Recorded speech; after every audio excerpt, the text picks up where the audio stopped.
That hurt.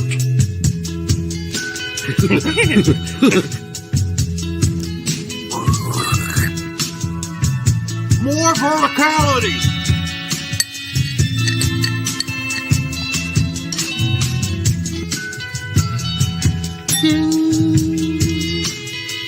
Recording in progress. All right. Welcome to the Straight Red Card. Make sure you like, subscribe, share it with your grandma. And that's how we're kicking off the show today. We got a lot of things to talk about, actually. But I want to, it's funny. I'm cleaning out my house and was cleaning out one of the boxes. And here's what I found, Brad. Look at that. Is that a certificate of excellence? Please reserve the date. Elizabeth and Brett Corbett are getting married September 29th. So in other words, yes, it was a certificate of excellence. Indianapolis, Indiana. Formal invitation to follow. So there it was. I found your old invitation. That was a fun spot too. Mm-hmm. I like that. It was a good spot. Mavericks, yeah. I've always said that it was like I wouldn't want to have I wouldn't want to have to relive my wedding there. Why? But I would love to have gone to a wedding there. You wouldn't want to relive it because it was a pain in the ass. Weddings can be. It was just, fuck, I didn't. There was supposed to be a person that came to our broken off room, the groom's party over here, bride party over there. Mm. And there's supposed to be somebody bringing us liquor. Got one drink, didn't have another drink until 9 o'clock that night. I was so pissed. God, my fucking wedding was a party. First we had the wedding, right? And then my band played it like a big wedding party show. So radio in downtown Indy gave us the whole fucking place to ourselves for free. And they give us 50 drink tickets to hand out to the audience, or like 100 or 50 or something. Like, Jesus Christ, it was great. Was it weird singing at your own wedding party? No, because there were two other bands I invited to do. And they played wedding songs too, but we didn't. We played our set, but they played like wedding songs and stuff like that. So, we could dance in front of the whole crowd, blah, blah, blah. Anyhow, it was a party, dude. It went on till 3 a.m. And then we had a hotel space rented in Indy, downtown Indy. And like 30 people went there. And then they all got kicked out at like 5 a.m. because we were too loud. So it was crazy. We got like a big luxury suite. Anyhow, fun times, man. Those were fun times. Way before I knew you, too. Long before I knew you. So, blah, blah, blah, blah, blah. Oh! I guess Filippo's running a live show right now. No shit. His aren't generally that long. So maybe... Yeah. Can we check where he is on the show? Is it about done? Oh, man. I can't... God, we have done very well so far, Filippo, in our show of making sure we don't do We're live generally shows pretty good, at the same time. Communicating and do all that stuff. Because obviously we share a decent fan base. Mm-hmm. He's still going on right now. I'm not sure where he's at. How long is he in, and what's the title of the show?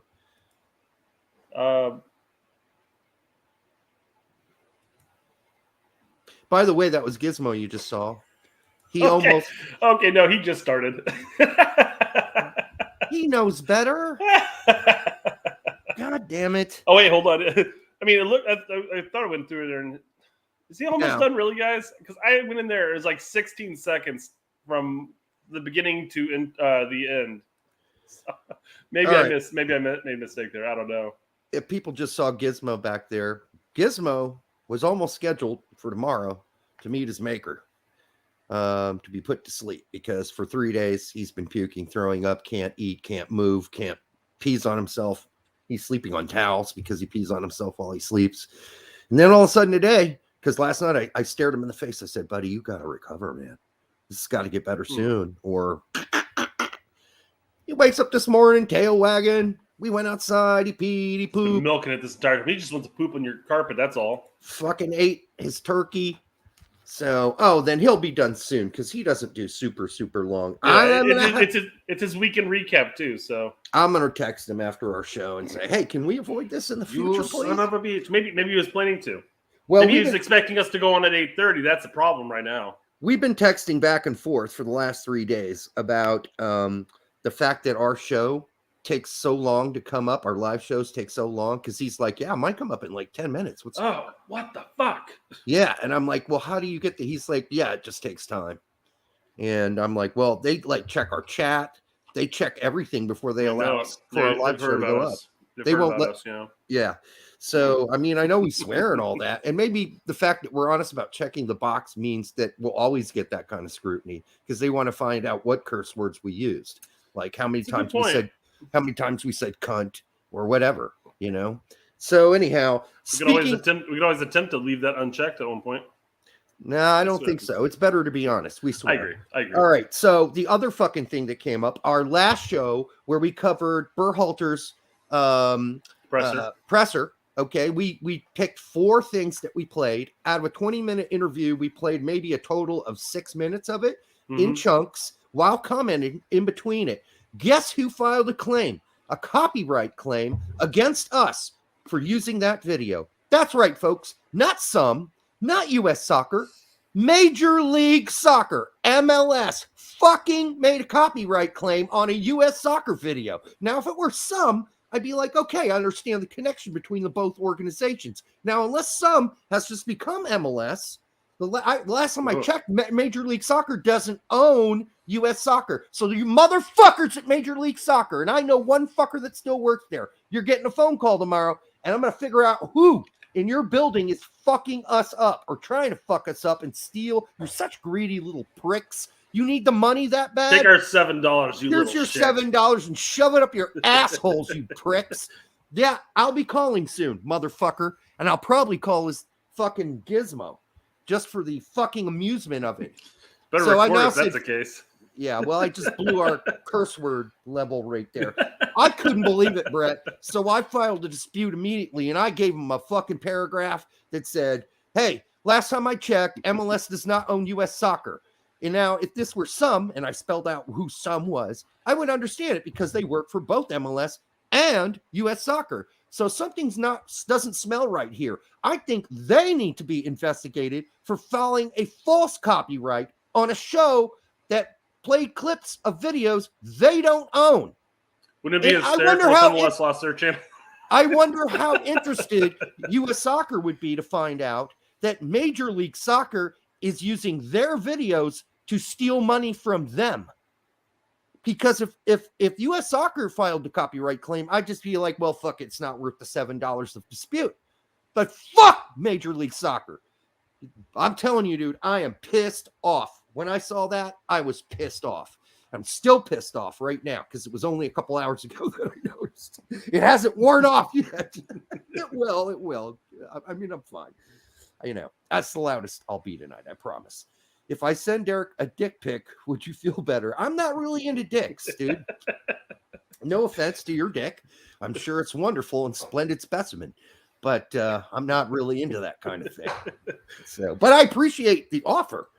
We're getting a lot of possible options here. Where to go? So first off, we have we got David questions? saying that it was Stu.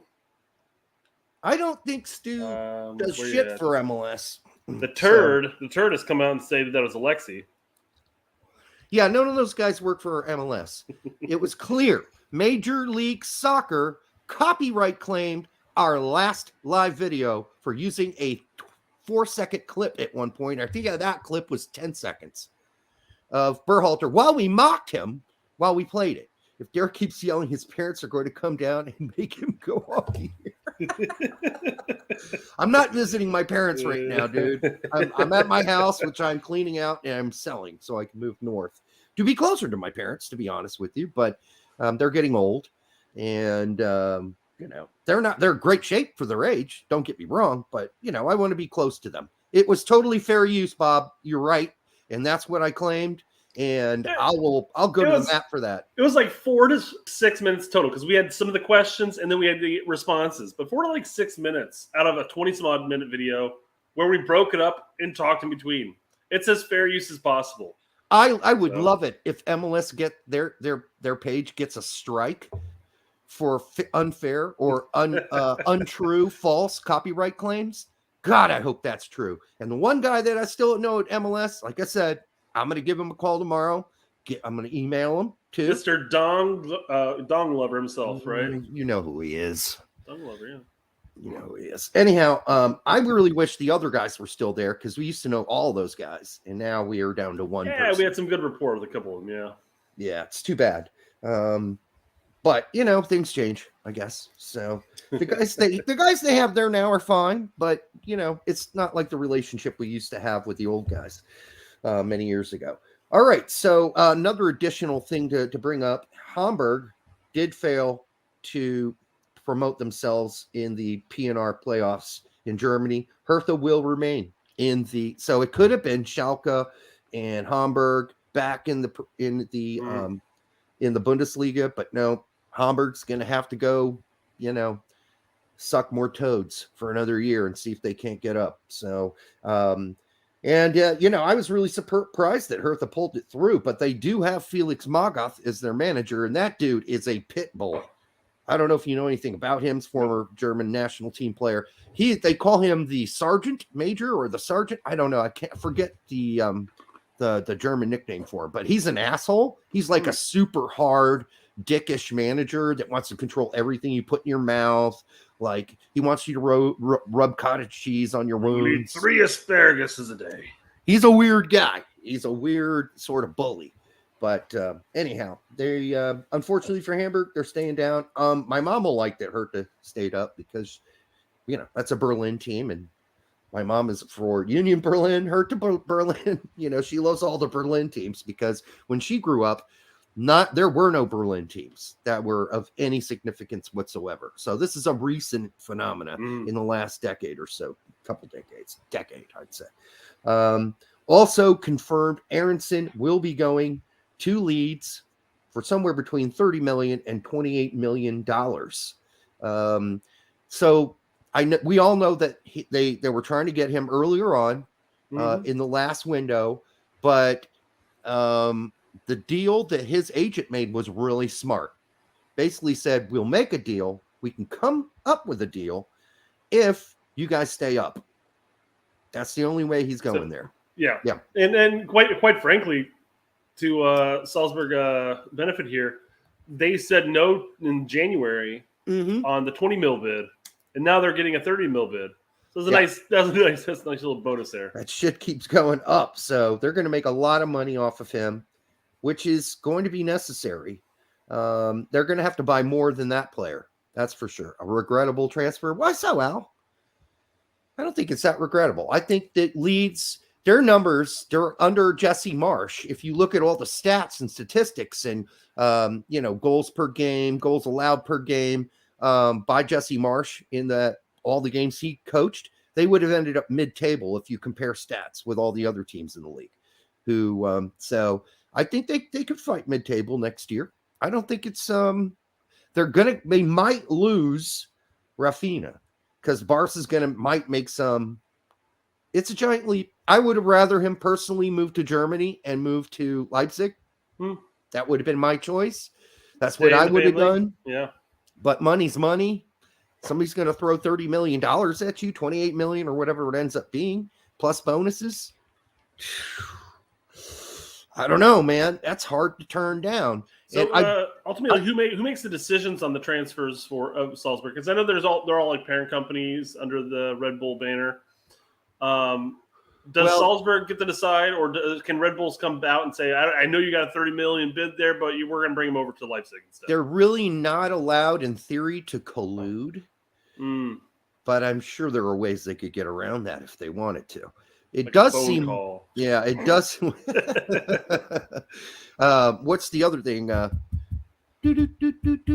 Morse code. Yeah, Morse code. They might be able to get away with that. OS. A mailed tape, cassette tape with messages on it. Yeah, there are all kinds of ways you can get around that are untraceable. I mean, you can put that cassette through a shredder as soon as you listen to it. If you still own a cassette player. Coutinho Campino. I like that sort of Brazilian-Italian mix there you got going on there, Coutinho. Leeds will make 80 to 100 million back if they sell Rafinha and Phillips. Yeah, that's another guy that could go.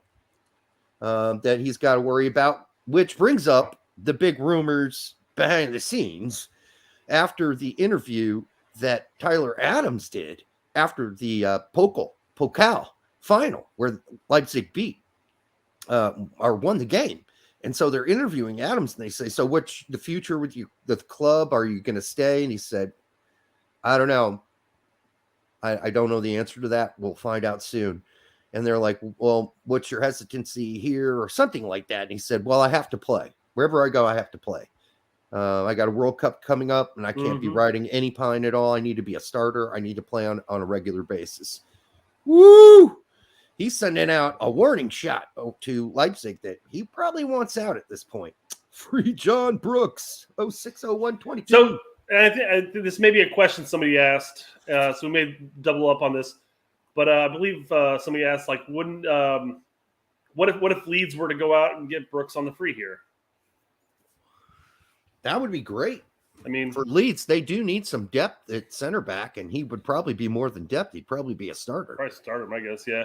So, but I mean, then we get that question we talked about when Marsch took over, and everybody's like, oh, they should bring this person, this person, this person. But I mean, I wonder how many Americans is going to be too many Americans for the lead populace, you know? Probably just one. Honestly. So, I know that when they announced Aaronson, there were a number of people that were scoffing at it.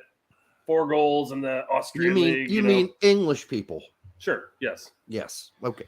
And not I know Americans. I know that when the rumor came out of Adams going as well.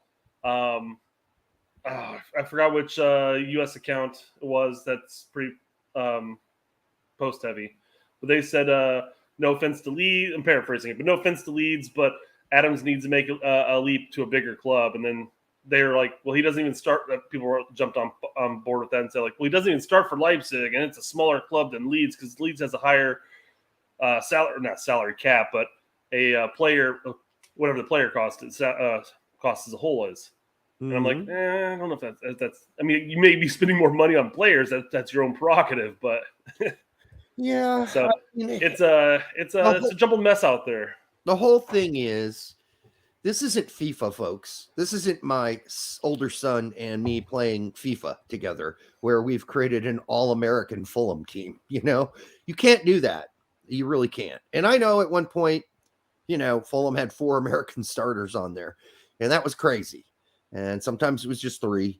I mean, it had Keller, McBride, and Dempsey on there at one point. Then Johnson came in off the bench, and then Obokanegra was playing in the back. So, yeah, it can get crazy if you're Fulham, but you know what? Fulham fans are used to Americans, so they didn't have a problem with it. Leeds has an American coach. Now, if this American coach goes out and starts hiring more than Aaronson, and there's like Brooks and who they might consider German, I don't know, or Adams, then it starts to smell a little fishy if you're like, especially after – Jesse came out after the game was over and said, I love these guys. These guys played with heart. They were fucking amazing. I love all these guys. But, you know, in the background of his head, he's saying, but a lot of them got to go because we got to get better players. Well, he did in that same discussion, though, he did mention how they have to have room for improvement. They're going to have to bring in some players in the offseason. He talks about this. Now, mind you, he may be alluding to players that aren't necessarily Americans outside of the Aaronson transfer. Which, sure, okay, makes sense.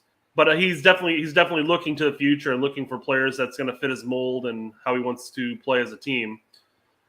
Chris Gary says that most Leeds fans are thrilled to get Aaronson. Hold on. Before you move on, Calvin Phillips, if he leaves, I don't think Leeds fans will be upset if we got Adams for that. I really don't.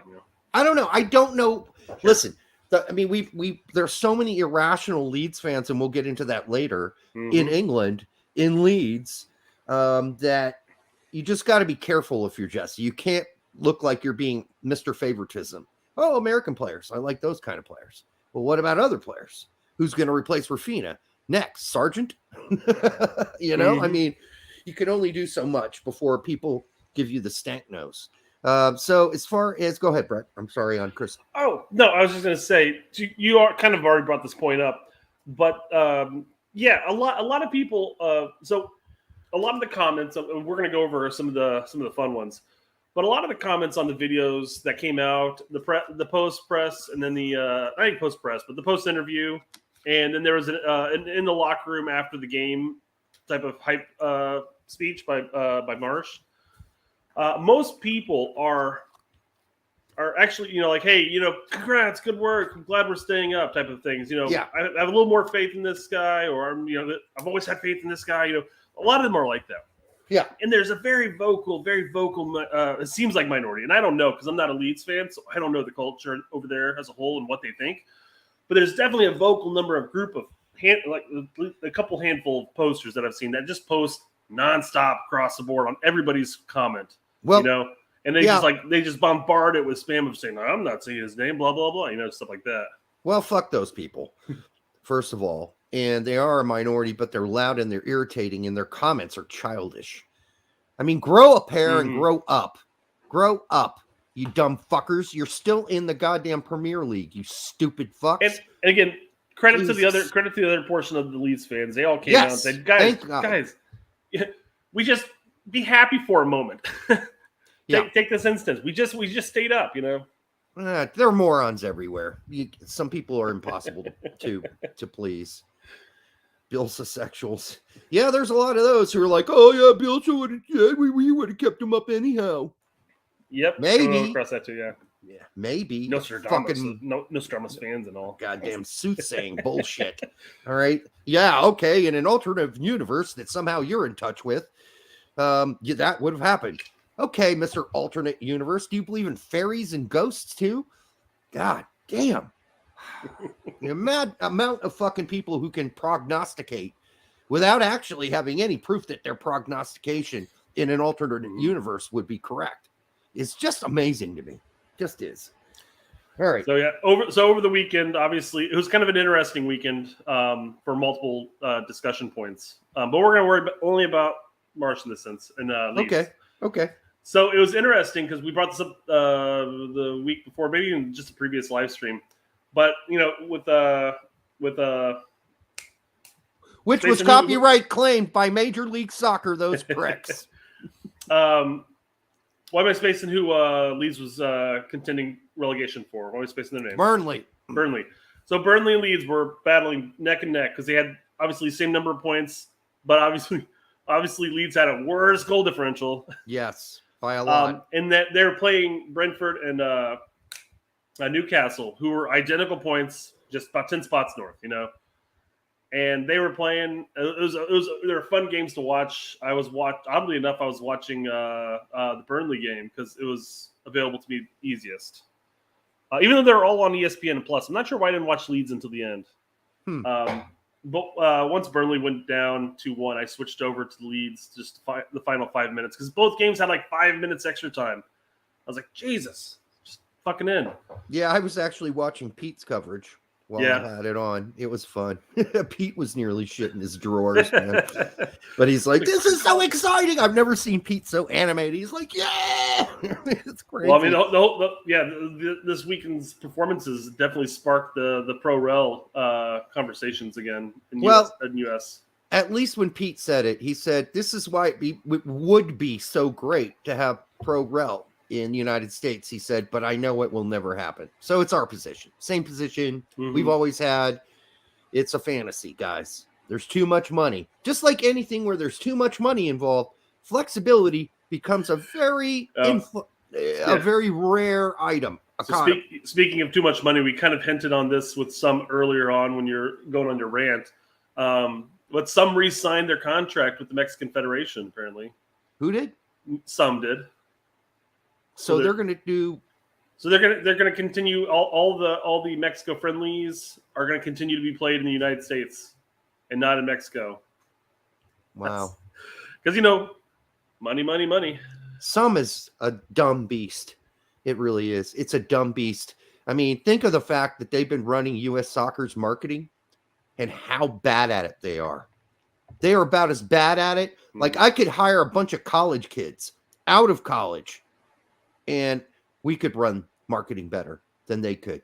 It's like they're tapping their keys of their keyboard on their computer with their asshole. Like, they're so stupid. They don't really know how to really market and excite people about U.S. soccer. Now, granted, there are a lot of cynical people out there because we didn't qualify for the World Cup last time. I get it. But boy, you could do a lot better job than having Michael Cameraman saying it says Jack Greg Berhalter called up the most youngest team ever. We keep dragging him through the mud too, man. This will be the youngest team to play in the World Cup ever.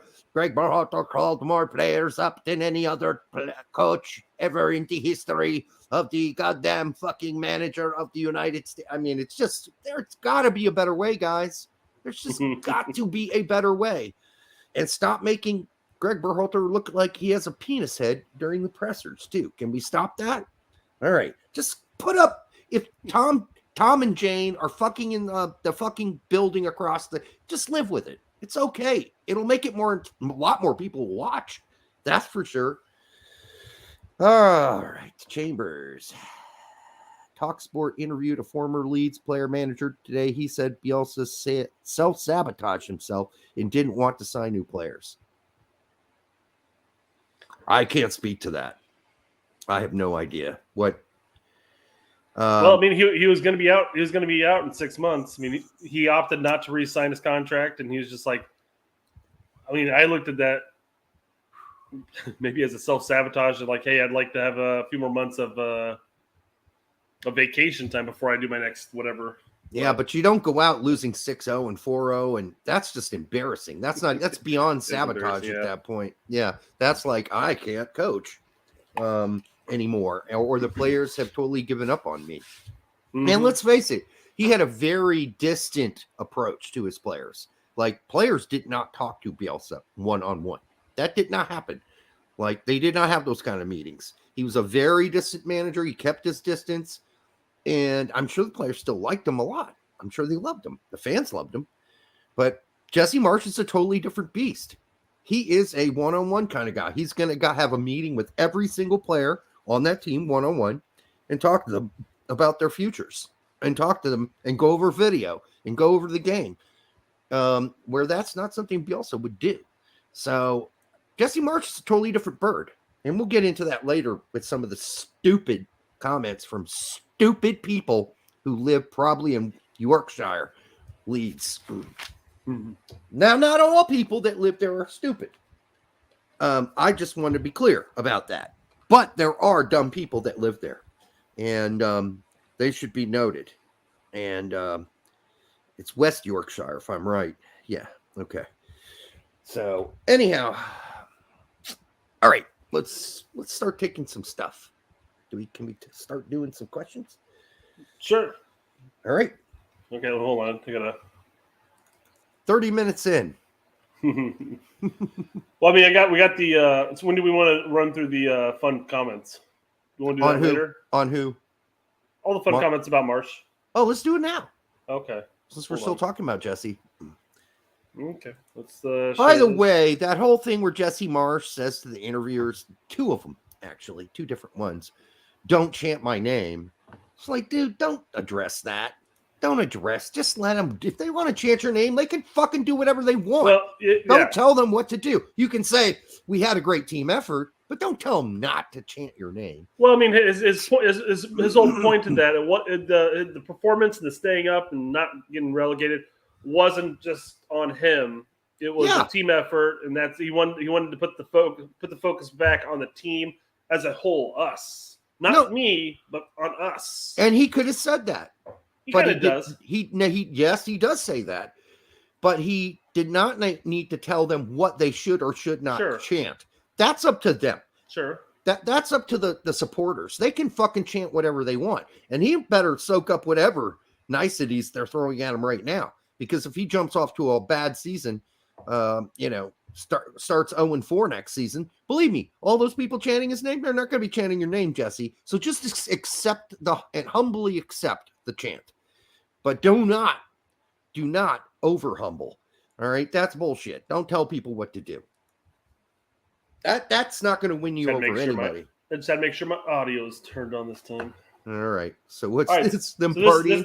This is the after party in the locker room. He gives a Kind of Is after game hoorah. MLS going to claim this copyright too? You fucking pieces of shit. Let's see. Oh, man. Okay, so here it's just 38 seconds, so we'll just run right through it.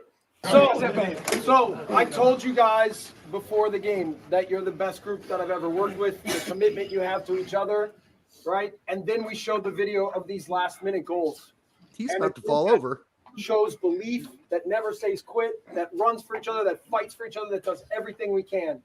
And that, guys, that is what got us here, right? It's the character of you guys, right? I don't stand in front of the fans and hear my name chanted. It's me, it's us. It will always be us, and we staying in the Premier League, gents. Yeah. Okay? Yeah. Off to the whorehouse. Well, that was nice. Again, stop bringing up the fact that the crowd chanted your name. In some ways, deep in his heart, he loved it. Come on. You're a penis head, Don Garber. Hey, I own Jesse Marsch's likeness. Copyright claimed. Dong. I'm not going to actually blame this on Don Garber. You know who I'm going to blame it on? Those stupid little pricks in the basement of Major League Soccer who have nothing else to do but watch our videos. And for the second time, some the first time, and MLS the second time here. And MLS, some's changed its name to MLS, which it hasn't. That's a different entity, which is what I pointed out in my copyright denial for those stupid pricks. I hope they get punched in the face, and it would be hilarious if their fucking channel got a strike because they made a false claim on a copyright. I hope it happens. We're going to keep you in tune, keep you informed about what happens. So there were a number. I didn't collect any of these, but there were a number of people that actually were second guessing whether or not this is a Budweiser. It's not a Budweiser, guys. No. That's everybody in our chat knows that. That's an English beer. Yeah. But they're like, there's so many good breweries around that area that they had to go with an American beer. I'm like, it's not a Budweiser. No, so, that's got to be a local Yorkshire beer. Absolutely. West Yorkshire. I don't recognize the label, so yeah. Yeah. And it's the way it's labeled. It looks very English. And the size, too. Like, they got weird sizes there. That doesn't look like a standard American-sized beer. It looks a little bit bigger. Yeah. Or Jesse Marsch has small hands. I don't know. Bob Alex says London Pride is my guess.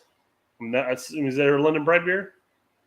I don't know. Unless he's referring to something that's happening in the chat. I don't know. But Leeds? Light is horrible. Yeah. Yeah, it is horrible. Absolutely terrible beer. Hey, Jaden, thanks for coming on the show. All right, so let's talk about some of the fun comments below. Oh, let's do it. All right, so here's the first one I pulled up here. No one's chanting your name, though. So Coca-Cola apparently is kind of like an anti-Marsch troll. You mean he's a dipshit? Well, he's a fan. This is what I'm gauging from the rest of the comments, but yeah, not a big fan of Marsch. So then Tim here says, fans at Brentford were, but yeah, and they keep going. They're going back and forth, and he goes, "Well, it's clear we know who doesn't travel with the team." Good comeback. Good comeback, because this Coca-Cola guy sounds like a cunt. That's what he sounds like. A dirty, fucking, rotten, mean-spirited, nasty-ass cunt. There we go. I told you I was coming out with the words tonight. These people they're irritating. They're just very irritating. Why'd you draw a penis on this? I didn't. This was drawn already by this guy, Bexon. All Bexon right. says, he's a soccer coach. He's a soccer coach and fan. Yeah, and that's kind of funny because Jesse said he's never used the word soccer ever. I thought about that as well. I'm like, dude, you better check yourself before you wreck yourself and go fix your goddamn Twitter. But Connor says, that's what he is. No, I don't mind him saying that. But if you're going to yeah. say in a presser that you haven't used the word soccer since 1997. Maybe I guess 2014. That's when he created his Twitter account. So he lied. Last time he used soccer was in 2014. There's a thing called the edit button. He needs to go edit that. If he wants to be consistent. Yeah, go fix it. Go fix it, Jesse. I mean, he doesn't have to if he doesn't want to, but don't go around saying I don't use the word soccer to the English press. be true to yourself. What's this guy holding, anyways? What are those? 2 cocks. That's what it looks like. 2 dildos or something. I can't tell. It's too small. Skybet, what's the odds on this bloke to be the first Premier League manager sacked next season? What's the odds that your stupid question is dumber than dumb could dumb? Ha. What are the odds? I don't know. I don't know what the odds are, but there are going to be 3 new teams coming into the Premier League, including Fulham, who are going to be bad. I don't care that they were good in the Champions League. Every time they come up, they're bad. And so are the other teams, the 2 teams that are going to be struggling to stay up. I don't think that this bloke is going to be the first manager to be sacked next season. But thank you, Tommy. I am on fire. I'm kind of pissed tonight, Chris. I'm irritable. You're a fan favorite tonight, Derek. Yeah, I guess so. I'm a little irritable, guys, and I apologize for that. I mean, I just read a lot of stupid things today. That's it. I read a lot of stupid things today. It's just been building up all day as we prep for this show. Michael Johnson. Well, that's an appropriate. Let's see. Yeah, that's an appropriate last name, you dick. In 12 months' time, nobody will ever remember who Jesse Marsch is. Nobody remembers who you are at all. You fucking piece of junk. Yeah, piece of garbage. Is this a Leeds fan? This is a Leeds fan? Really? Oh, CPFC. All right, Michael Cock. Michael Dick. What a dick face. Why do people have to make comments like this? And then he's laughing. He's so happy that he made such a funny. He's got to put the laughing with the tears things coming out because he's so fucking hilarious. You're not hilarious, Michael. You're a dumbass. All right. This is like multiple dumbasses of the week. All right. Lee Jeffries. Nah, not for me. Embarrassing, man. And again, this is in reference to that 38-second video we listened to. So embarrassing? That video was embarrassing? So I've gathered, and we talked about this kind of before the show, but I've gathered from a number of the comments that I guess English coaches don't have this pre-game, halftime, and post-game like hype sessions that we experience a lot here in the States. No, they're mostly negative sessions. So make sure you go out there and kick the ball, okay? No, there are certain English coaches who are fiery, but they're not in a positive way, and I get it. Jesse's a kind of rah-rah guy. You know, he likes to make inspiring speeches that include lots of F-bombs, and that's fine. And it's not very English. The English are very negative. Like, I mean, the coaches don't say much at halftime if you're winning. All right. There are some that do. I'm not saying all English managers are the same, but if you didn't play well, they might take a tongue lashing to you at halftime. And that's kind of similar in Germany, to be honest. Mm-hmm. Like a lot of German coaches. I mean, Klopp might be the extreme opposite of that because he's a really enthusiastic guy and he's very outspoken. But most German managers like Felix Magath, he's a fucking sergeant. He's like, okay, blah, blah, blah, blah. He's going to yell at your ass at halftime if you're not playing well, but he's not going to give you many compliments. That's not a German thing. Complimentary Germans are a new thing. That when I grew up in Germany, people didn't compliment you. That's not, compliments did not happen. At least where I lived in Germany. They have Jesse a lot. They gave Jesse a stick for his team huddle, so who cares? Yeah, fuck those people. Yeah, I mean, fuck them. You're right, dude. Fuck those people. And they need to hear it from me. For so long. Here, fuck you, people. All those people that complain about that, he just kept your team up, you fucking limp dicks. All right. I ain't singing his name. God, go fucking fuck yourself. How's that? While you're not singing his name. Sit on your own fucking thumb, you piece of shit. I don't care. You're not a real fucking Leeds fan if you're not excited by the fact that your team just saved millions of dollars. And there's no guarantee. Oh, this other guy's a mind reader or a fucking alternative universe motherfucker. He's got a crystal ball. Don't worry about it. Totally agree, Joe. Bielsa would have kept us up too. What are you fucking in a different universe that I don't know about where you can predict what happens? What are you, God? Are you a god? Martin, are you a god? Let me know. Give me a call, Martin. Are you a god? Some of these people must be the dumbest people to ever tweet. Ever. Look at the formation, it says, for the last 2 games and last-minute goals. All have Bielsa's signature stamped all over them. Then you don't know anything about Leeds soccer, you fucking idiot. That's not what Jesse does different. Yeah, he can. There are only so many formations he can use, by the way, Martin. But by the way, he doesn't do man marking like Bielsa. That's the biggest change, you stupid idiot who doesn't watch fucking Leeds soccer, you piece of garbage. Just get this shit off the screen, Brett, before I just want to drive to his house and junk punch him right in the fucking testicles. Bob Alex, there are like 100K Leeds fans. Of course, there's going to be tools. You got it. And we're calling them out tonight. We're calling out the tools. We also specified that, Bob, at the beginning. We're like, there's just like very vocal, very small minority that just like are anti-Marsch, that are very active on every single comment. Well, a lot of the fans in that comment section were calling him out, saying, "Guys, fuck off and enjoy yourself. We're staying up." Okay, so some other dude made some comment about his accent, or he can't stand listening to Americans with an accent. Well, I don't know. It was something about, I don't want to hear anybody who has an American accent talking about soccer. Fuck those. Pretty close. And I said, I got it right here. I would love to fucking be in a fist fight with that dude for 10 seconds. You mean this guy? Because he's got a small dick and he's got a small mind. It would be easy to just trounce a motherfucker like that. And I'm 50 years old. Greg Hammock, you piece of fucking shit. So what you're telling me is when I moved to the United States, after living in Germany all those years, I had to look, I should have kept my German accent.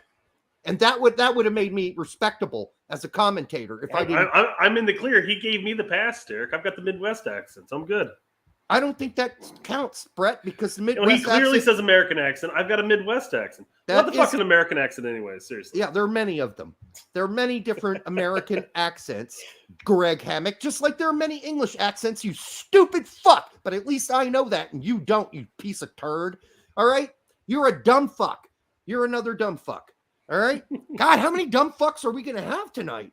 I'm glad we're calling them all out, and I hope they tweet us, and I hope they try to comment or send me an email, because fuck you, dude. Fly here. Let's have it out. Dumbasses. I'm sorry. So if I have an American accent, which is what I have now, I don't know what it is. I don't know what kind of it is. I think it's like standard USA accent. But that now means that you know nothing. I know nothing, Derek. Doesn't matter that I grew up watching soccer since I was 3 years old in Germany, lived in Germany multiple times, had to come here and got made fun of for having a German accent when I moved here. Okay. And had to figure out how to get rid of it. And my mom still has a German accent. You know my mom. You met my mom. She still has one, right? She couldn't get rid of it. I did. I managed to get rid of mine. So anyhow, that's just the dumbest thing I've ever heard. That guy is one of the dumbest people that ever posted on Twitter. The dumbest. I'm saying his IQ is probably somewhere around 76. All right. Jonathan Tousley. Hey, Jonathan, thank you. I'm sorry, guys. I am just letting it rip tonight. I don't care. I really don't care. So many dummies out there right now, and they must be dealt with. And since I'm not on Twitter, this is how I'm going to do it. Can Angry Derek tweet reading be a weekly segment? Brett, you've done a good job at really riling me up tonight with these comments that I haven't read. Luke, Megan, Luke, I hope I pronounced your last name. It might be Megan, but I'm guessing it's Megan. I don't know. Okay, Man, chill. I'm trying to study for exams. Seems to be the thing, Derek. There's probably a reason why I'm on Twitter. Calm down, Mr. Ritchie. Don't let them get to you. Oh, they're not getting to me. Trust me. I will sleep well tonight. Yeah. This is just me ranting and raving and being a lunatic. Believe me. The one thing about Ritchie's is we don't hold a grudge. But at the moment we do. Like, I want to kick your ass at some moment. But you know what? A couple hours go by. I'm like, dude, yeah, let's clean this up. Let's make friends. Let's find common ground. That's the kind of guy I am. Yeah. I'm not a mean guy. And you have an argument for a couple minutes and you go and get a beer. That's what guys do. Brett and I've had not lots of arguments. We've had arguments. We get over it. Nobody gets punched. And plus, he's 6'3" or something like that. And I'm shrinking. I'm down to 5'10". Aim high, Willis. Aim high. Richie Cho, we can't have you stroking on live TV, bro. I'm not gonna have a stroke. It would make for great television, though, guys. Dude, let's think this through. I do not want to die. Might be our number one viewed video ever. Derek dies. Hold on, I'll call an ambulance in 10 seconds.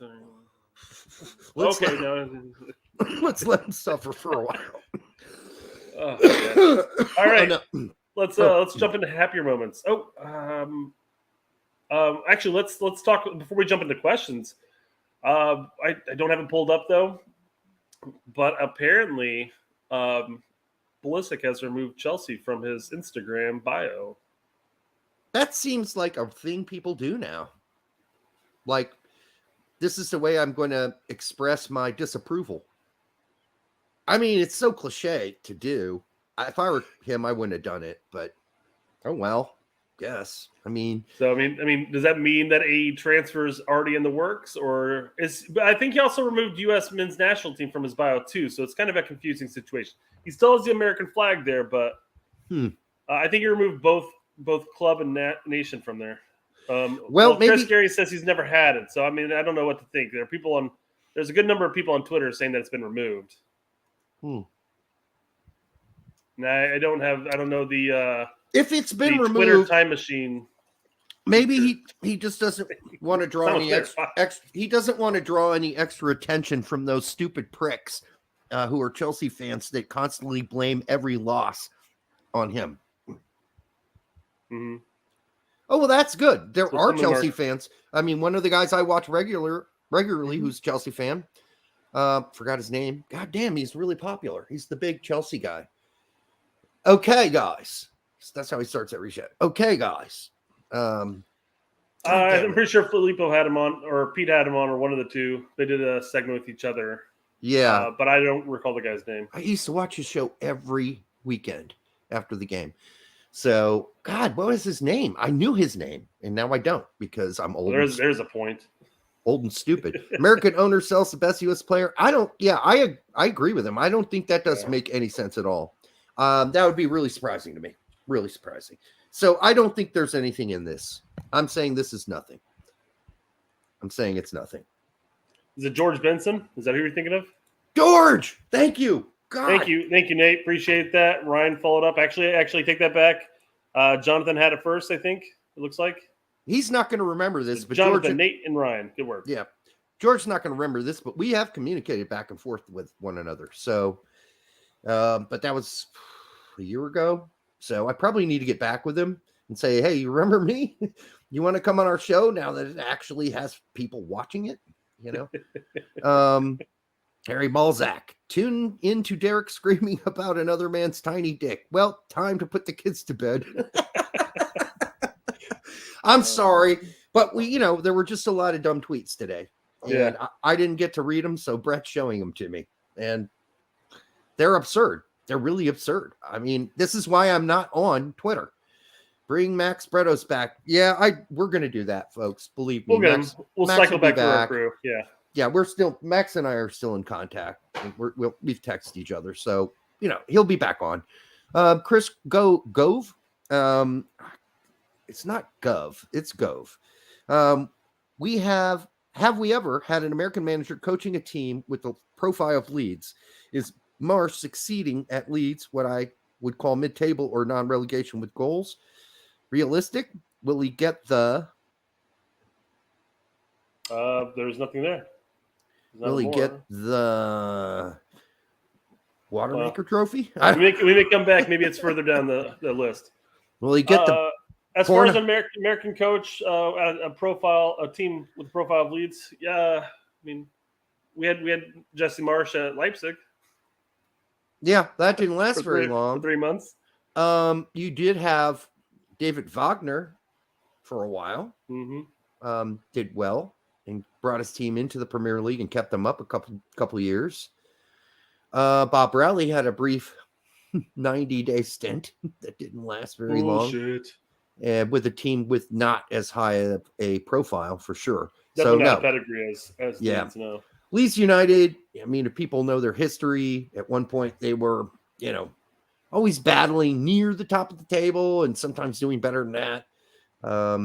Before they got relegated and went down for, it seems like, forever. And now that they're back, I'm glad to see them back. I would like to see Nottingham Forest come back, frankly. I'd like to see Queen's Park Rangers come back because that's how old I am. Those used to be regular teams in the top of the English league. So, follow-up question is, he's succeeding at Leeds? Yeah, I mean, he kept them up. Given the trajectory they had before he got there. Yeah, that was the only goal the owner said, that to keep us up, keep us in the Premier League. And now next year we're going to have higher goals. So let's go mid-table. Come on. Yeah, I guess if you're Leeds, do you have tempered expectations?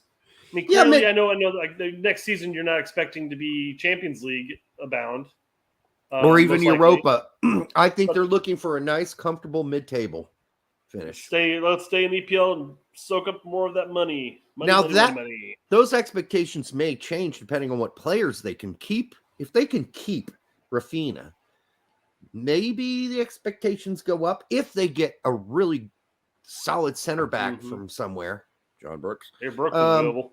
They get, they get Adams. No transfer fee. I mean, what he was making at Wolfsburg, $4 million. He probably will take less now that he's looking for a club. Yeah. So I mean, I feel like that's got to be a steal. I like Kelvin Phillips, but I think he's going. He's gone. And I don't think Bamford can be what your only, consistent center forward. And I don't think you can continue to play guys out of position at center forward. So you need another one of those for sure. Sargent. We're going to make this Leeds America. I don't think that's going to happen, but they go after Pifak. He's scoring goals. Go after Haji Wright. He's scoring goals. People keep talking about, Pifak's going to go somewhere new, a better team. I don't see the proof for that. Really don't. I think he stays where he's at for another season. But he's injured right now too. That doesn't help his transfer. People are going to want to take the physical and whatever, all of those things before they sign him. But where's he going to go back to? Rennes, where he wasn't that good in France? I don't know. Leeds, United States of America. Remember Full America when they used to call Fulham Full America? We had Venezia America too. Well, that didn't work out.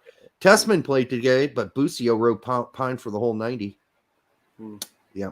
Or this weekend, I'm sorry, not today. Do you see Jesse's high energy, slightly rigid style working in the EPL over the next season? Do you think Jesse will be adaptable with his style and tactics if he hits some bumps? Yes. He already talked about this in a post interview. He did like 3 or 4 of them after the game. And he said, listen, I had to adapt. I couldn't put in my system. Maybe next year we can get closer to putting it. But the number of cards, the number of injuries that they sustained. Well, in a short amount of time, too. Yeah, exactly. Yeah, that's probably the biggest thing is that you had to make the change because there's no way you're implementing a system like that immediately. And he used multiple different formations during his time there. He's the only thing that would be consistent is it's not man marking. He got rid of the man marking, Bielsa's man marking, and they went to a zonal marking system, which really can save some people's legs and stop the game from being who's got the best players. Because if that's the case, there are a lot of teams in the Premier League that have better players if you're going to do man on man. And that's what it comes down to. That's not good. Can you guys discuss what the overall importance of Leeds avoiding relegation does for American soccer? I know somebody else asked this, like, does this open it up for other American managers? No. I don't think it does. Jesse would have to not only keep Leeds up next year, he would have to do extremely surprisingly well. It not only that, but I mean, it helps that he's been in Europe almost a decade now, maybe a little less, but yeah, right. So I mean, he has a bit of a pedigree, at least in Europe, right? Whereas we've got a couple other people already in Europe, but they've been in Europe for a while. I mean, you got Armas, right, at Man United. I don't know if he's still there. He's not going to be there next season, probably, but that's how you're going to have to do it. You're going to have to go over there, take an assistant's job, hang around like Jesse did for a year at Leipzig, and work lower into a lesser league, and then work your way up again. then eventually take the Salzburg job, the lesser of the two Red Bull jobs. He's already had the New York one. So, he did it step by step by step within the system. He did it the right way. Now, there is Pellegrino Matarazzo, who barely survived with Stuttgart this season. Born in America, went to an American college, went over there to play, played in the lower leagues of Germany for years. That's another way to do it. And that goes for Joe Enochs. He did the same thing. He's coaching in the 3rd division, 3 Bundesliga. Armas is despised at Man U. I know he is. And the point of bringing Armas up is that he's an assistant coach at a bigger club, and he could make the move into a lesser league on a lesser team and then build his pedigree up from there. Kind of like what Marsch did. I don't see it happening, but I do not think, based on what I know, Armas's time at New York Red Bulls and Armas's time coaching anywhere, that he is a likable person.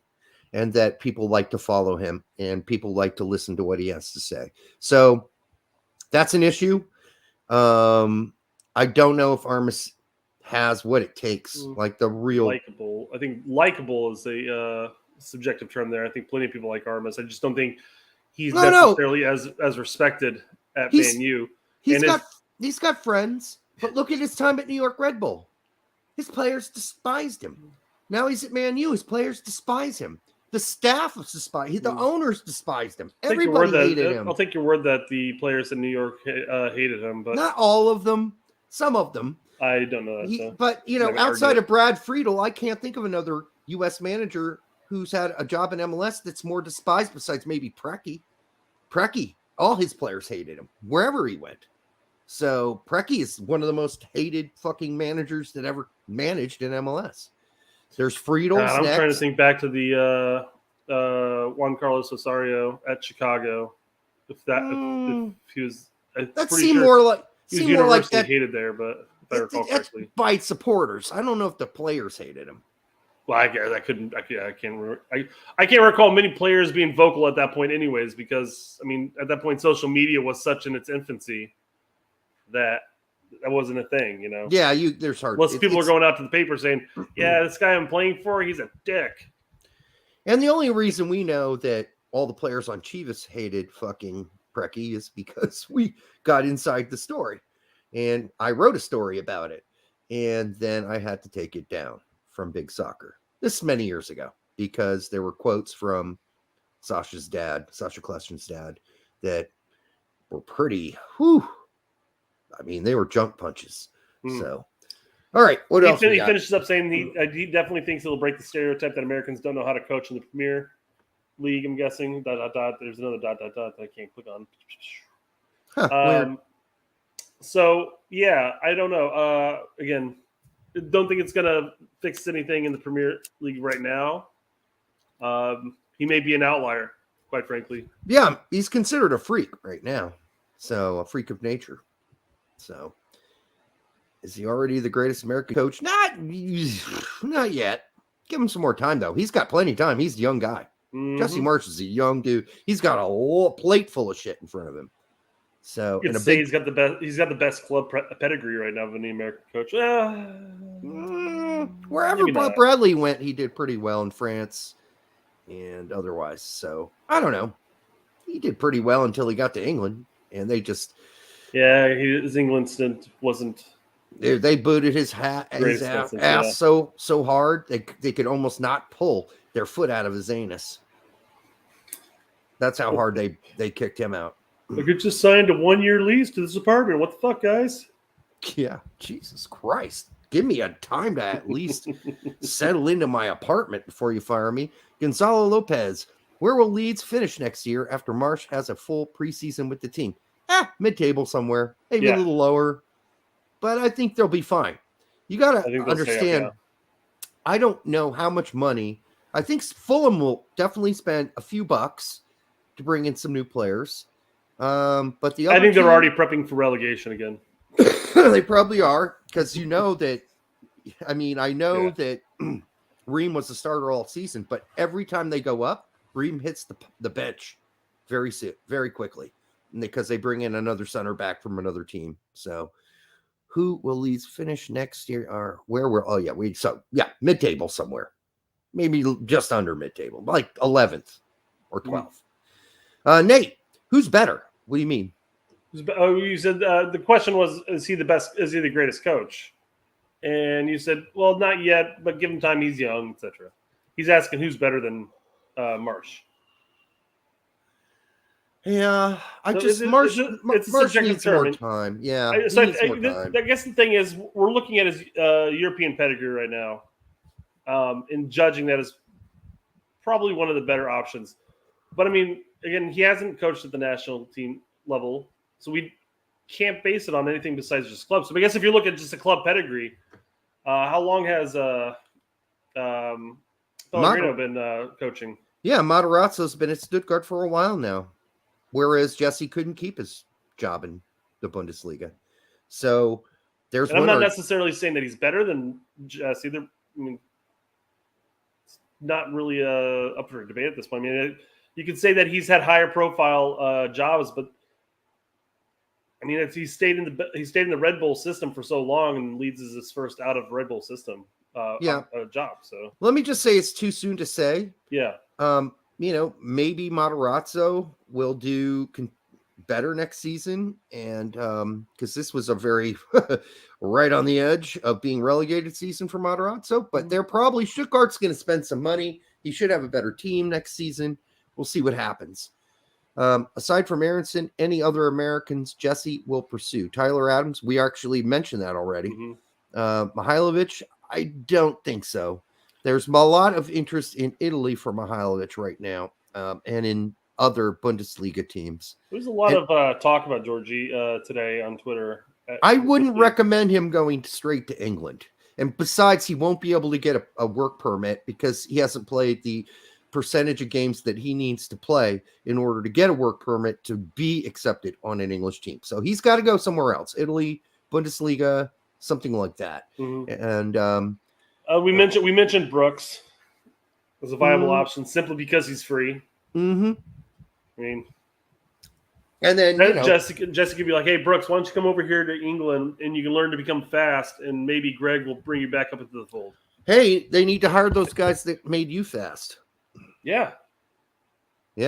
What were their names? The program was called Acceleration. Well, that's apropos. I mean, the concept of naming your company "We Make You Faster" didn't fit the sign. So, I'm going to sign up this program with the company called "We Make You Faster." What is that tweet you send me, or the comments you sent me about the chick that got tackled?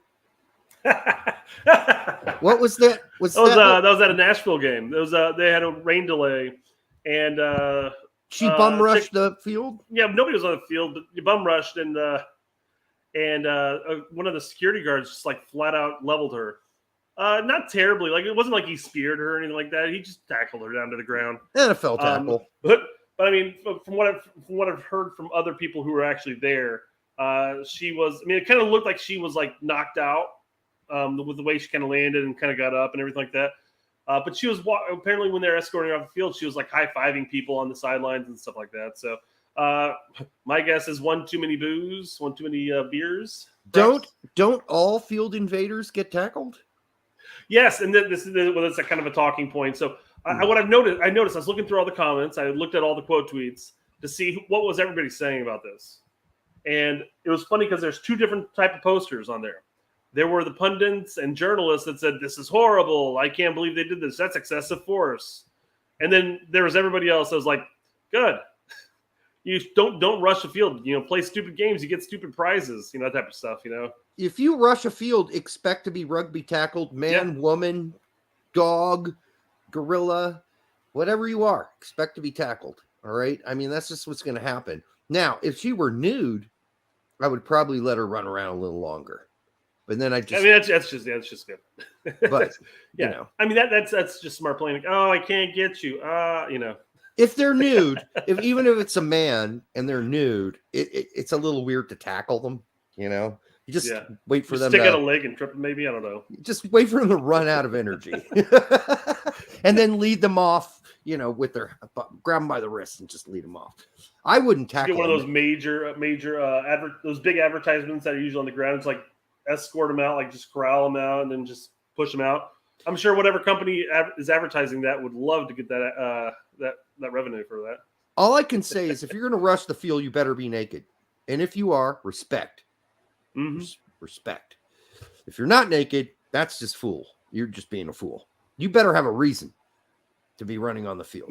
Nudity is a perfectly acceptable reason, man or woman. Maybe they thought they should have asked her politely to leave. Excuse me, do you mind leaving? I don't think she cared about that. Hey, can you leave, please? Or we're going to tackle you. Anyhow, yeah, you rush the field, you get tackled. That's just how I can find the video real quick if you want. If you want to see it. You really want to watch it? I mean, it gives me some perspective on how hard the tackle was. Maybe it was a former football player or former rugby people player. Were saying, "Hey, Titans, give this guy a call." You know. I mean, all right, hold on. Give me a vamp for a moment. All right. Well, all I'm saying is that if you run on the field, we all know the rules with that. You're gonna get tackled. So you don't care who you are. Whoa. Okay. Let's see here. Let's see how hard this tackle is. Here goes. Yep. There's nobody in the stands. Whack.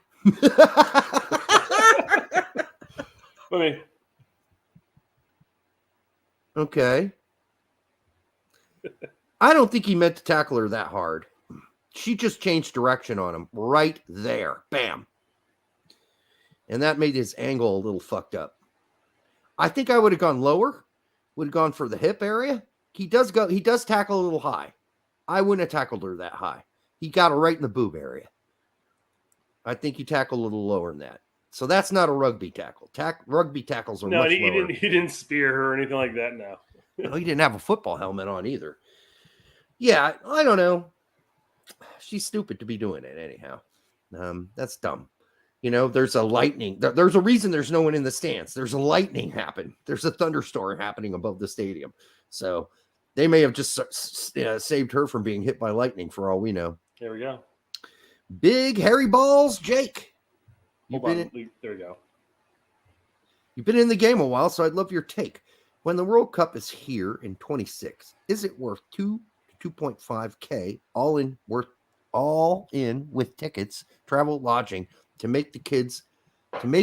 take my kids to a World Cup game, or is the money better spent, let's say $500 on a big match watch party for multiple games at the house? Yeah, that's up to you, Jake, because I probably would just like to have a big house party because that's how I am. I haven't gone to a US game for a long time. And I guess I'm kind of a hermit, I guess. So I like having people over. I don't like driving. So if I had to drive to Cincinnati at my age with my bad for the World Cup, sure. My bad eyesight, I mean, I do it. If I could get a good price ticket, I get it. But if I had kids, man, yeah, that changes the scenario. I took my kids to many a soccer game. I think that's worth the fun. It's an experience for them. So I guess it depends. You have to gauge, and I'm going to do a serious answer here. But I guess gauge it with your kids' interest level. I mean, well, it is a way to boost their. It's a way to boost their interest level. Fair point. But I'm just saying, obviously, if they're not interested in the sport itself, but I mean, for 2,000, 2.5 all in with tickets, travel, lodging, to take them to a game. I mean, that's not terrible. No, by any means for a World Cup match. But while I would love to still go to the game itself, I wouldn't be opposed to, say, spending $500 for a giant watch party at home, because then you get to drink as much as you want. You don't have to worry about traveling afterwards. Exactly. Especially dealing with the craziness that there's going to be hundreds of thousands of people in that city at that given moment. And now with HD and big screens. I mean, it's like it's an event on its own, but that's not to say it's the same as going to a game. That is fun. Mm-hmm. It's fun, but it is fucking expensive. You got the hotel room you got to stay in if you're going to stay there or if it's a long drive, you've already driven there that whole day. You don't want to drive back that night after the game's over. So you're going to have to get a hotel and you got kids. It's expensive. But if money's not an issue, go experience it with your kids. Take them there. It's like my dad took me to an Indy 500 when we moved to the United States. And we were at Fort Knox, I think, at the time. We went to our first Indy 500. And, dude, it blew my fucking balls off. And after that, I was a fucking open wheel IndyCar fan the rest of my life. So, obiter dictum sounds like something Latin. Watch at home. Hire English hooker and make her blow you during the U.S. versus England match. Yeah, I'll pass on that. I can't find English hookers here in Bloomington, Indiana. Very difficult. Very difficult to find. English Super hookers. high end at that point. Yeah. A niche market. I mean, my veterinarian is English. Her name's Charlie. And but she's not a hooker. So she's the only English person I know in Bloomington currently. Well, that's not true. I know one other, but I don't know a lot. The other one's a dude, and I really don't want him to suck my dick. So there you go. All right, Sean Weeks. By the way, Charlie's a very good-looking woman, and she's very posh, and she's an Arsenal fan. So we have a good time talking. Sean Weeks. You got a ring on that finger? I don't know. I never looked, but I'm not pursuing, so it doesn't matter. Should Leeds go and sign John Brooks on a free transfer and maybe go after Luca De Latari? Maybe. And is it now expected that Marsch and Leeds finish in the upper mid? So here's the problem, Sean. You can't just go out and willy-nilly buy a bunch of American players. We've been talking about this earlier because if you do that and your other guys on your team are going to be like, what the fuck, dude? This seems really kind of heavily weighted in favor of American players. So you can't show that kind of favoritism. I doubt they're going to sign any more than one American player. Maybe two. Well, we already know one. We know like one. Aaronson. And we keep talking about Brooks, and that's a viable second one because again, he's free. And he barely speaks American English. Yeah. So yeah. And is it expected that Marsch and Leeds finish in the upper mid? I'd almost wonder if most English fans would look at Brooks and just say he's German rather than American. A lot of them will. I mean, listen, they didn't treat David Wagner like he was American, right? Mm-hmm. They didn't. And so there you go. And you know what's funny in Germany? Most Germans think that Pellegrino Matarazzo is Italian. It's hilarious. He was born here. He went to college here. They think he's an Italian manager. So his name helped him. That's for sure. Nesnargo. Does Berhalter have any integrity left regarding John Brooks? No, he does not. First it was form, and then he called in Long, who hadn't played in a year, while Brooks made Bundesliga teams of the week. Then it wasn't the right fit, and we played CONCACAF teams who bunkered, and now he isn't totally out. He's totally out. He is totally out. He's definitely quoting Berhalter. Yes, despite what Greg says. Right. But I mean, what's kind of frustrating about the Aaron Long thing is that Aaron Long was included like 3 windows before he was like legit healthy. Right. Like just kept bringing him into the fold because he's that confident with them, and that's fine. That's his choice. But I mean, again, we've talked about this a lot. But I mean, Brooks clearly broke every narrative that Berhalter was pushing, and now it's come out 100% that he doesn't see him as an option because he's not fast enough. He's not fast enough, folks. Greg has said it time and time again. We're going to play a high line. We're going to play a high line, and that means that at least one of my center backs needs to be quick. And that was Miles, because Zimmerman's not quick. So, but he's not going to have 2 slow guys out there, but he prefers Zimmerman, number 1. And when Brooks doesn't play, Brooks complains. He's a bitch in the locker room. He's a pain in the ass. He does not like to not play. So if you're going to bring in guys that aren't going to play much, they better be rolled on, and other guys who aren't going to bitch and complain. So there you go. Brent Curry.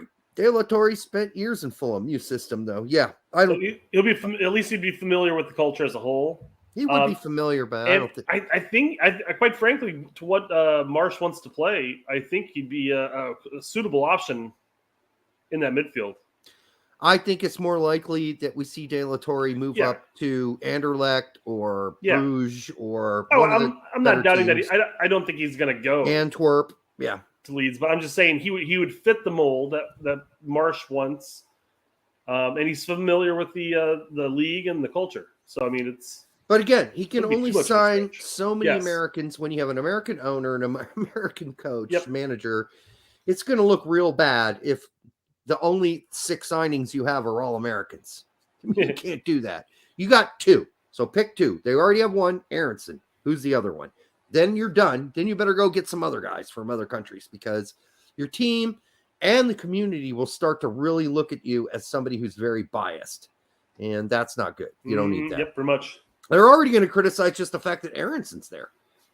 You know, Yeah. They're going to say, oh, shit. Well, Bielsa wanted him. Our big signing for the years from the Austrian league. Ugh, you know. Yeah. Well, he's got Champions League minutes. What have you guys got? Mitch Desi, thoughts on this Leeds starting 11 next year? Stephen, Brooks, Richards, Cannon, Adams, Musa, Aaronson. This is not FIFA. It's not going to happen. It's a pretty solid team. Yeah, it would be, but it ain't happening. Cannon, really? You went with Cannon? Couldn't have thrown Scally in there or something like that? Yeah, I would go with Scally instead of Cannon. He did add a couple people in there, like Sargent and Jordy and everything, so he kind of mixed and matched it. It's all right.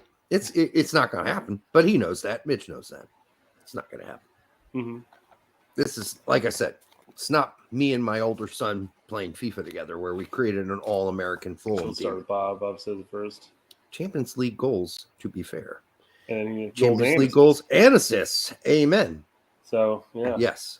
So, there you go. Are we about done or we got more? Got a couple here. Oh, did we even go over the comments in the YouTube? YouTube? Yep. That was the first thing we did. Oh, okay, good. Chris Gary, one of our favorites. Would it be a mistake for Marsch to sign a bunch of Americans? Yes. Aaronson is fine because Bielsa wanted him, but Tyler Adams, yeah. Sorry, I didn't mean to block you there. Is being linked as well, and that may be a step too far. You're right. Like, Jesse's really got to be careful about this, and we've said this numerous times tonight. Where's the line? 1 American? 2? 3? 3? No, I don't think 3. You can't do that. The fans will be irate. They'll be like, this cocksucker's just signing Americans. Because they don't know Brooks from a hole in the wall, these fans. They don't know Adams from the back of their fucking asshole. They don't know it. All right? They've never seen their asshole. Many of us have not seen our own assholes. They're gross. So anyhow, I think you have to be careful. You have to be careful about this. You're very right. So this is in reply to Chris. The U.S. is going to be to Leeds what Portugal is to Wolves. Now, Denmark to... No. Those fan bases are okay with lots of Portuguese players. Why?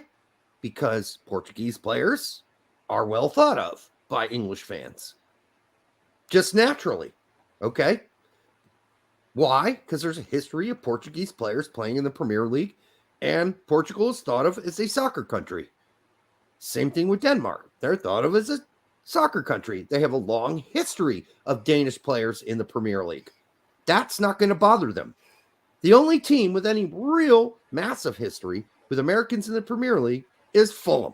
And that's the only place that would accept multiple Americans signings at the same time. There you go. Thank you, Christopher. $5. Do you guys think Adams should go to Arsenal? No. They definitely need midfielders. Yes, they do. But that would not guarantee him playing time. I don't think Arsenal's a great place to go. I really don't. I mean, there are a number of people who think that that's the most likely option. But then again, you bring up that quote that he talked about how wherever he goes, he needs playing time. So maybe he doesn't necessarily look at Arsenal as a guaranteed playing time. Yeah, Tyler Adams is the guy who doesn't give a fuck about money. He wants to play. I mean, he gives some fucks about money. Thanks, Chris. Appreciate it, man. Yeah, he gives some fucks. But I think his number one thing is, and he said it in the interview, I need to play. A World Cup's coming up. I need to play. One on the question side of things, if you had to choose one league you want to see our young players go to develop, which would you choose? I am a fan of guys like Bassett, LDDLT, and soon to be Taylor Booth going to the Eredivisie to develop. I think the Eredivisie is a fine place. I think the Bundesliga is a good fine place too. I think there are lots of options now for American players. So it's like what works for you, right? And that's going to be different for every player. Like if you're a Spanish speaker, why not go play in Spain, Segunda, or a lower league team in La Liga? If you have Italian heritage, why not go play in Italy, like Busio did? So I don't know. It's all about what you're comfortable with, folks, and every player's going to have a different opinion on that. Big Harry Jake, Leipzig is better than Arsenal. Laughing out loud. I'm not doubting that. No, I agree with you. I think Leipzig is a better team than Arsenal, but I'm a little bit worried when you send an American to the Premier League. I still think there are some issues there that he would need to work out. Now, keep in mind that as of lately, Adams is not starting for Leipzig on a regular basis. There you go. So I guess, again, just to paraphrase what Derek is saying, he's not saying that Adams could not start and play for Arsenal. He's saying that he doesn't necessarily believe that he'll go there and start every game or be a guaranteed starter for Arsenal. No, I don't. And I don't think he's going to be given a fair shake right away. Look at when Michael Bradley came to every Aston team he Villa. went to. Every team he went to. No. He always had to fight his way as a starter. Yeah, but Aston Villa never really gave him a chance. They're like, you have one bad game, then all of a sudden you're just shit canned to the back of the bench. Oh, by the way, that 15 minutes you played, it was awful. So now you're never going to play for us again. That's what happened. That's what happened to Michael Bradley. So you got to be careful about where you go, even if it's a mid-table team like Aston Villa was at the time. Michael Bradley got fucked in the ass, and so he left and he went back to Italy, and he was known as the General. And then eventually he ended up in where did he end up? The last Italian team. He was at Roma, and then he went Roma. back to right. So yeah, when did he go to Aston Villa? Was it after his? It was a loan from Mönchengladbach. He was Gladbach? on a loan from Mönchengladbach, and it was horrible. Worst experience ever for him. And he's mentioned it. Yeah, he went to Chievo, then he went to Roma. Yeah, Chievo, he was the boss of the Moss on that team. And that's why Roma went after him. Now, Aston Villa, fuck those people. They fucked him over. They never really gave him a chance at all. Yep. No shot. No chance. They're like, oh, you just had one bad game or two bad games or whatever. Like, give a guy a time to, like, get acclimated, for Christ's sake. All right. It was like a 6-month loan. He really didn't have much time. But you got to give him more than a minute here and a minute there, and hoping that he proves himself. Get him some time on the pitch. I mean, it's a different game there, and you're not going to get it in your first 15 minutes. Yep. But to answer Brett on my part, because I know you already answered it, but Holland's great to go to.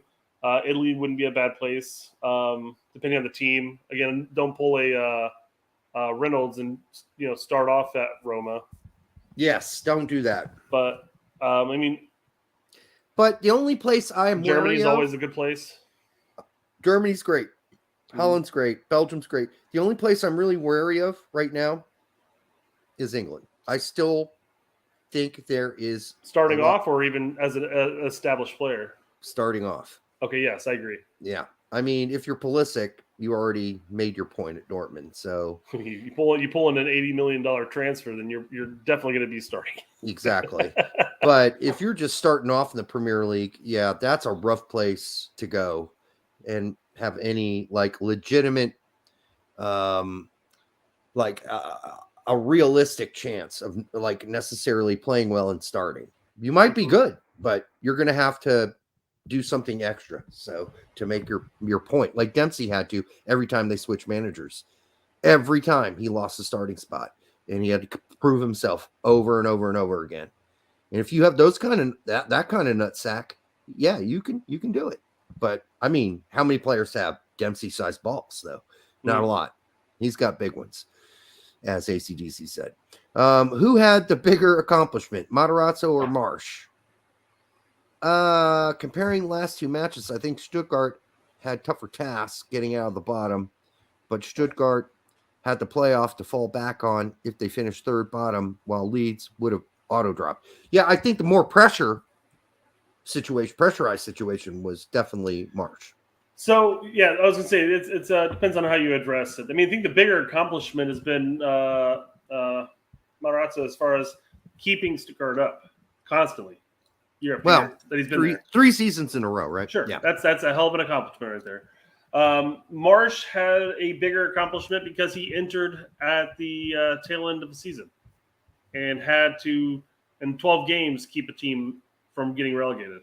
And less time to put his imprint on the team, whereas Matarazzo's been there at Stuttgart for a while. So I'm giving Marsch the props, at least in this question, for the bigger accomplishment now. If the question is the bigger accomplishment as far as just not getting relegated this season, yes, absolutely Marsch. It's Marsch. Yep. Again, Matarazzo had the entire season to not get relegated. Yeah, exactly. Marsch had to pull off a miracle. With Aaronson on his way, IMO, it would be a disappointment if Leeds don't pick up Adams, Ballistic, and Stefan this summer. Dude, you can't do that, Markaloff. Yeah. You can't. You cannot, as Jesse Marsch and an American owner of the team, or not, is it the owner? No, it's the general manager. I can't remember. Sporting director? I can't remember what they call him. Anyhow, yeah, you can't do that because that'll show favoritism to Americans. And believe me, that's not going to look good or smell good. So no. And Stefan's summer move, if he does make it, has to go to a place where he's guaranteed playing time. And that would be the only reason why you'd make the move, is you're going to a team that wants you as their number one. And remember, you already got Aaronson, so that's one. Yeah. Regardless of Leeds' pockets and their partial owners, the 49ers and whatnot, I don't think that they're going to sit down and drop the money on buying Pulisic out. No, I don't think so. That's going to be really expensive. Adams is an option. We mentioned Brooks as the other viable option, unless you bring in somebody from MLS, like we said. The rumors of Jordy being linked there. And the young keeper at Leeds had a decent season. I don't know why you would penalize him and bring in Stefan. So that seems unfair. Although this isn't about somebody else said that, not Pulisic or Stefan. Mistier is a good keeper. He is a good keeper, and I think they're going to stick with him. I don't think that's where Stefan's going. I think Stefan might be going back to Germany. That would be my best guess. Probably on loan before the World Cup. So there are some German teams that need some goalkeepers, by the way. Dro says, which team do you guys see us pulling out the 3CB formation against in Qatar? None. I don't see any. I don't see any team. I don't know why you would fuck around with that. It's something to have in your back pocket, said Greg, but it doesn't mean he's going to use it. I guess if you had to pick one, let's just say he did this and he said, I'm going to use it once in the World Cup. Looking at who we're playing, who do you think he'll throw that in? So if I had to guess, I agree with you 100%. I don't think he's actually going to use it unless we're up a goal and we're going to go to more defensive shape. And then it's more like five in the back than a three. Yeah. I would say again, assuming that you want more defensive stability by having three center backs there, along with Adams and then your wing backs and everything. I would say England is probably going to be your viable option for that. Dude, I wouldn't fuck around against England. No, I don't. Again, I don't think he will. Unless we're up 2-0 at halftime, and as you say, we start by playing five in the back. Yeah. And play a low block and just defend for the rest of the game and try to hold on to a 2-0 lead. Mm-hmm. But, chances of that happening are minute to small. 90%. Oh, sorry. All right. What else we got? Do I have any more dumb comments? Because I want to get riled up again. Oh, no. We ran out of those. Okay. And I think everybody would be bored if we just scrolled through the video trying to find one. So, we'll keep our eyes out, guys. If you guys enjoyed Derek losing his ever-loving mind, then maybe we'll make it a week thing where he, the equivalent of what grinds my gears, Yeah. Samuel Cuts, one of our regulars. Thank you, Samuel, for always being around. Why have but the discussion of another 6 on the back burner? Keaton Parks is some player that I would like to. I don't know what the first one means. Another 6 on the back burner. Oh, I get what he's saying now. Keaton Parks is some player that I would like to see. We are one injury away from a serious roster issue if Adams Acosta goes down. Any potential sixes besides Cardoso? Well, first of all, Cardoso didn't play again this weekend. He's on the outs as far as even getting minimal minutes right now for International. So he's having a rough one of those, roller coaster, young kid. It's up and down. It's up and he's on a downtrend right now, Cardoso. So are we one away? I mean, you could say that, but I think that Greg would say, well, McKennie can play that in an emergency. He would probably. While De La Torre hasn't played a sixth consistently in his career, he has played back there before. Yes, he has done it for Heracles too. Not often, but he has. And I think that he would say that position's covered. So if we need emergency, but don't get me wrong, I love me some Keaton Parks, and I don't know why he's been so ignored. So, Raniet, when was the Adams interview, and what platform can I find it on? What did I watch that on? Guys, pay attention to Twitter. If Derek can recall what it is, I'll post it up there. If you go to YouTube and you put in Adams interview Pokal, you should find it. I don't know why. I mean, it came up on my feed because the Pokal. They know what I like. The Pokal. Is that how it's spelled? Pokal. Yeah. Okay. It means cup in German. So I'm assuming that. Yes, that's it. Right there.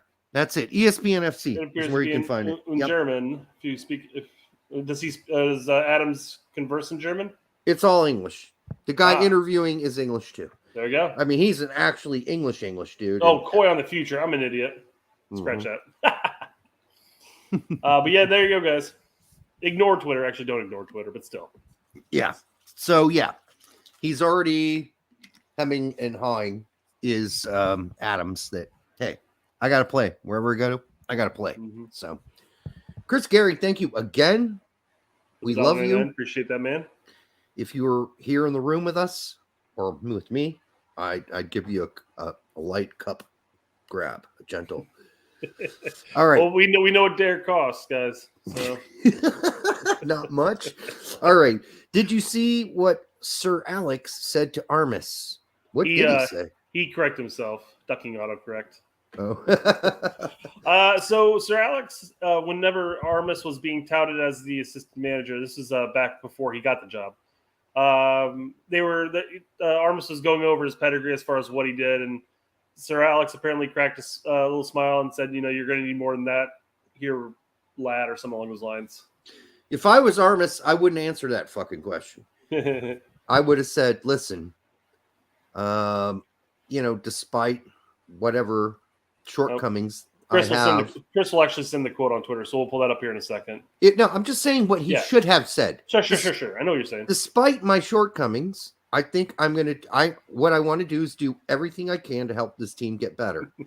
And before we get to that, this is the type of Derek strokes I'm down for. Eating beaver. What kind of strokes are we talking about? All right. For the $1.99, you said you give him a soft blow cup thing, Yeah, just a little, hey, well done. Or maybe a smack on the ass, Sports kind of smack in the ass. I wouldn't give you a Matt Miazga ball grab because that would hurt. Where are we going? What are we doing? Pulley to Newcastle. No, I don't think so, CF. But thanks for $2. I don't think I feel like Newcastle's going to probably try to go out and make it establish, kind of go crazy and establish himself, and they're going to go after some other bigger names than say Pulisic in a sense. Oh, I agree. I think he could go there. I think he could do well.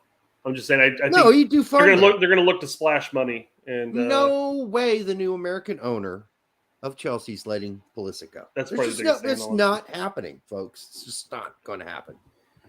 Rangic sought and received advice from Sir Alex Ferguson. Armis met Ferguson in his lounge after the Young Boys game and explained his history as a player at Chicago Fire, managerial stints at New York Red Bulls and Toronto FC.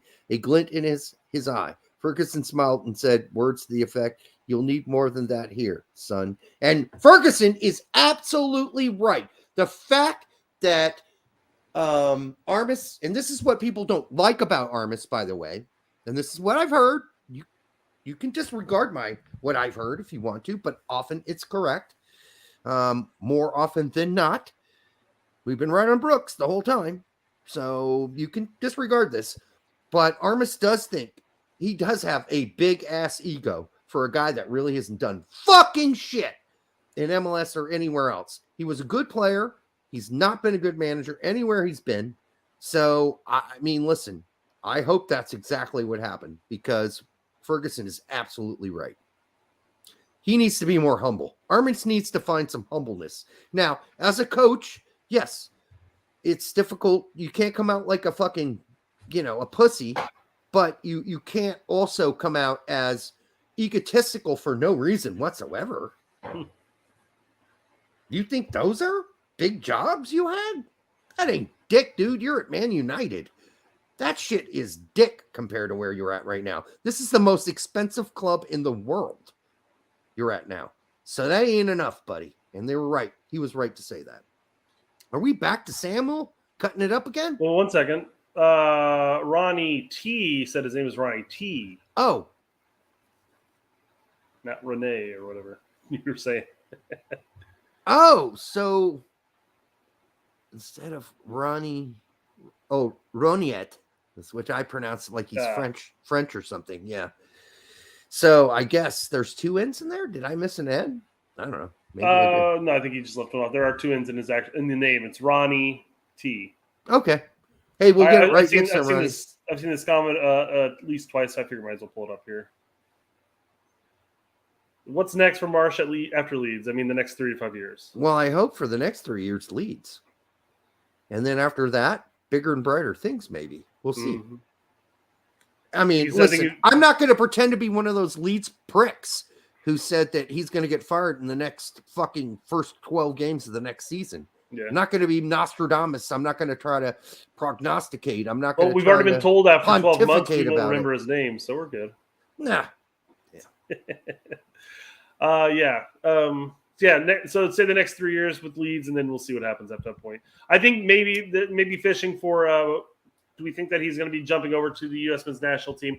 And I say no immediate need at this point. Why not just continue riding out your strike? Why not continue to do well where you're going in Europe, and then make the move back to the national league at some point, national team at some point? I know you're against this, Brett, but if Greg gets out of the group stage, he's going to keep his job. So anyway. I'm against it for any coach. I'll tell you the truth. So I know, but I'm just thing. Reality is, he's got that seat and it's warm, and he's going to keep that seat. To his point, though, then that could be 5 years from then. You could be looking at the 20. Well, that's fine. 30. He's young. He's young. Yeah, he's young. He's got plenty of time. Yeah, Marsch does. I'm just saying what I think U.S. Soccer will do if Greg gets out of the group stage. If he doesn't, I think that's kind of where I was going. Marsch gets fired in November. Does he take over for the U.S. men's national team? Not necessarily, unless Greg's gone. So, I mean, you're right. If Greg gets gone, then U.S. Soccer is going to have a whole host of people they're going to be looking at, which would include guys like Greg Vanney, Jim Curtin. So not just European guys like Matarazzo or Wagner or Marsch. So every team in the bottom 5 fired their coach this year. Well, hopefully what Leeds bottom won't 5? Be in the bottom 5. I'm guessing a VPL. Okay. Yeah. Well, that's normal. That's pretty normal. That's what happens in England. You're in the bottom 5, someone's getting fired. Yeah, you're out of here. That's normal. It's like NHL, hockey. Guys are getting fucking tossed left and right in that. You don't even have to have a bad season. You get fired. I guess we did already answer Samuel thing. He does have a follow-up. He says, I view him as a break glass in a case of emergency, but it is a criticism of mine of not having another 6 to look at. Is Keaton Parks considered a 6? He's not really. No, he can play it, but he often plays an 8. Yeah. So I don't know. I feel like that's probably where he'll fall in the line too. And you have to keep in mind about Keaton Parks. He's a big guy, but he's not very quick. and he's good playing defensively as an 8. But when that's his only responsibility as a 6 to close down lanes, I don't think that's his bag. I don't think he even likes doing that. But he has done it. He has done it. But keep in mind, he's not a regular starter for New York City FC. Mm-hmm. Jesse Negron, $4.99. Thank you very much. Thank you very much. Leeds is going to buy Aaronson, Adams, Milo, whatever, then sign Brooks and take Stefan on loan. A big old USA gangbang. Yeah. If anything, that'll be worth seeing the Twitter explosion. Yeah. Jesse will be fired as soon as that happens because Leeds fans will turn against him and they'll say, what are all these? And maybe 49er owners would sit there and go, bro, we're not even big soccer guys, and we know this is probably not a good idea. Yeah, they'd be tar and feathered if that happened. They'd be tar and feathered. Old school, 1776 tar and feathered. But again, thanks for the $4.99 there, man. Appreciate it. Yeah, thank you, man. Appreciate it. Okay. Are we done? That's all, folks. That's all, folks. So I hope you guys had a good time with us tonight.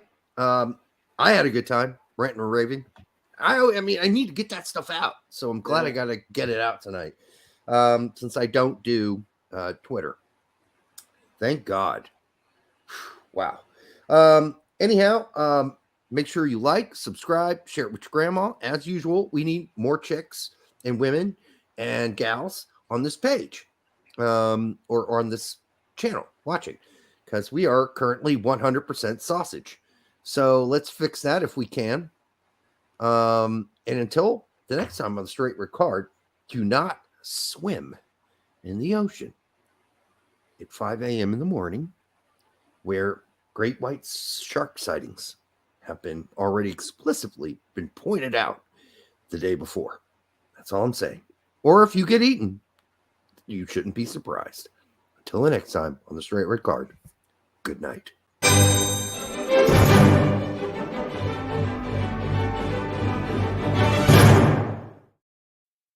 Thank you for watching the Straight Red Card. Make sure you like, subscribe, and share it with your grandma. Your grandma is probably about as old as I am. Seriously, she probably is. Again, thanks for supporting the show. Let's keep kicking it on down the fucking road. Good night. That hurt.